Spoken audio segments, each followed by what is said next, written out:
দুপুর 12টার দিকে সিলেটের কদমতলীতে যে ঘটনাটি ঘটেছে আপনাদেরকে আমরা বলার চেষ্টা করব। সিলেটে দিন দুপুরে কদমতলী এলাকা থেকে ফিল্মি স্টাইলে 12.5 লাখ টাকা ছিনতাইয়ের অভিযোগ পাওয়া গিয়েছে।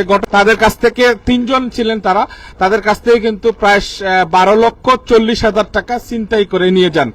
অর্থাৎ কয়েক সেকেন্ড এবং কয়েক মিনিটের ব্যবধানে এই কার্যক্রমটি করে ছিনতাইকারী চক্রটি। দর্শক, আপনারা এই মুহূর্তে দেখতে পাচ্ছেন আমরা রয়েছি এই মুহূর্তে সিলেটের বাস টার্মিনাল এলাকায় এনা কাউন্টারের ঠিক সামনে, এবং আজকে দুর্ঘটনাটি ঘটেছে আজ রবিবার বেলা 12টার দিকে।